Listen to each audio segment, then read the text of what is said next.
강의라는 어떤 부분들은 뭐 저도 그 매주 새로운 강의들이 만들어지고, 그 다음에 이제 새로운 어떤 강의들을 또 제안도 하기도 하고, 뭐 그런 작업들을 많이 하기 때문에 강의를 하는 방법은 어떤 게 있을까? 그래서 제가 강의를 기획하는 강의를 한번 만들어 봤어요.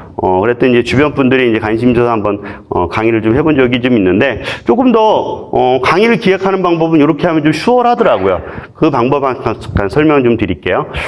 주로 이제 강의를 기획하는 방법들 중에 저는 일을 만드는 방법, 일을 푸는 방법을 고민을 했어요. 그래서 스몰 스텝에 대한 부분들을 고민을 좀 했고요. 그 다음에 일을 쪼개는 훈련이 좀 필요했고, 그게 이제 뭐 10단계가 아니라 항상 맥스로는 5단계. 그래서 3단계에서 5단계로 이렇게 진행을 했고요. 그 다음에 이제 각각의 단계별로 일하는 시간을 좀 구분을 좀 해버렸어요. 얼마나 걸릴 거라는 것들을 진행을 했습니다. 그래서 이제 이런 식으로 쪼개는 방법들, 그 다음에 불필요한 시간을 줄이는 방법들, 그 다음에 조금 더 강의가 해당하는 어떤 고객들 아니면 그걸 참여하는 사람들한테 만족도가 높일 수 있는 방법을 찾는 게 중요하다고 생각이 돼서 이런 어떤 단계별을 좀 만들어 봤어요. 그러니까 강의 기획을 하는 5단계죠. 그러니까 슬라이드를 제작한 이유는 운용하는 단계지만 슬라이드 제작까지 해서 이제 5단계를 만들어 버렸어요. 주제를 잡는 단계, 주제에 대한 걸 잡았으면 주제를 잡으면 하나의 주제가 있으면 그 주제에 대해서 간단한 질문을 하게 됩니다. 그 질문을 하나, 둘, 셋, 넷 이렇게 진행하게 되는 거죠. 그 질문하는 단계. 질문을 끝나면 질문에 대한 답을 하겠죠. 본인이 먼저 답을 하게 되고 본인이 답이 달지 못했다고 하면 이제 자료 조사를 통해서 답을 진행합니다.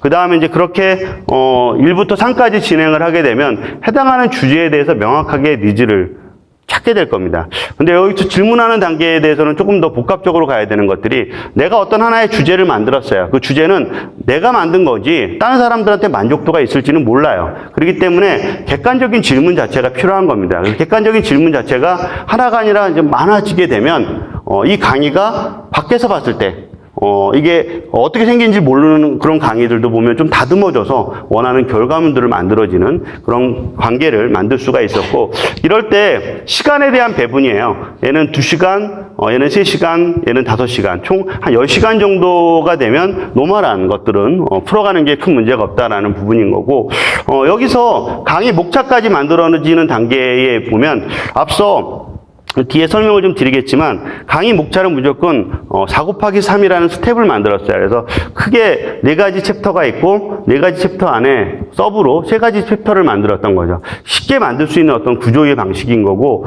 그 안에 3가지라는 3이라는 거 안에 복수로 또 3을 집어넣어서 결국은 목차 자체가 좀 더 디테일해지는 거죠. 그렇게 되면 강의 슬라이드 같은 경우는 슬라이드 자체의 제목들이 다 만들어지게 됩니다. 통상. 그래서 한 50 몇 개 정도가 자동적으로 만들어지고, 그 안엔 이런 질문에 대한 답을 단 걸 가지고 슬라이드에 나머지 내용을 채워주기만 하면 충분히 이 안에서도 5번의 항목에서도 한 3가지 단계, 먼저 기존에 있는 단계들을 복사만 하는 단계, 2번째는 복사한 거를 가지고 재정리하는 단계, 3번째는 이미지를 넣는 단계, 그런 식으로 풀어서 진행을 좀 합니다. 그래서 뭐 이렇게 첫 번째 이렇게 스텝을 이렇게 이야기도 하고, 그 다음에 이제 2번째, 이렇게 목차를 만들고, 목차에 대한 것들을, 계속 내용을 채우고, 여기에서 이제 질문도 이렇게, 하게 됩니다. 그래서 그걸 슬라이드로 이제 넘겨가는 단계인데, 통상 이제 특정한 주제, 앞서 말한,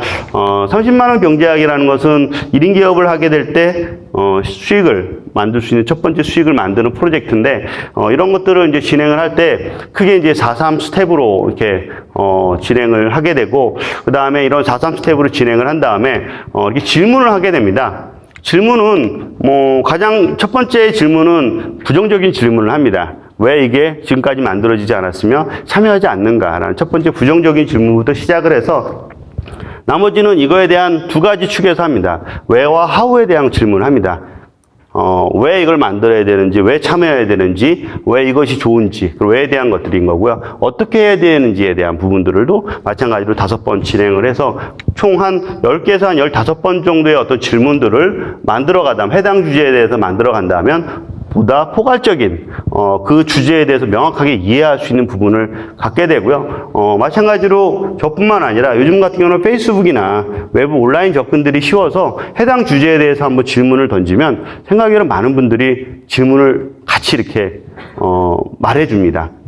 답변도 주기도 하고 그분들의 또 질문에 대한 방식도 풀어줘요. 그래서 그것들을 다 가져와서 밑에다 또 다시 한 열 몇 개를 만들어서 더 포괄적인 질문을 좀 구성하면 좋을 것 같고요. 그렇게 만들어진 데이터를 가지고 이런 식으로 기본적인 슬라이드를 먼저 만든 다음에 저렇게 이제 내용 채우는 거라든가 그런 거는 이제 두 번째, 세 번째 스텝으로 넘어가면 전체 시간들 어떤 강의라는 어떤 주제를 강의 기획을 하는 거에 있어서 한 번에 오늘 내가 강의를 처음부터 끝까지 다 완성한다라기보단 첫 번째는 주제를 잡고 두 번째는 질문을 하고 세 번째는 답변을 하고 답변한 걸 목차를 잡고 목차를 잡은 다음에 내용을 채우고 뭐 그런 식으로 이제 스텝을 하기 때문에 만약에 이번 다음 주 토요일이다라고 하면 거꾸로 금, 목, 수 뭐 이렇게 시간을 쪼개서 시간 단위로 쪼개서 일을 풀어가는 방법으로 진행을 좀 하고 있어요. 그래서 저 같은 경우는 특정한 주제가 있다라고 하면 그 주제에 간단하게 목차를 잡고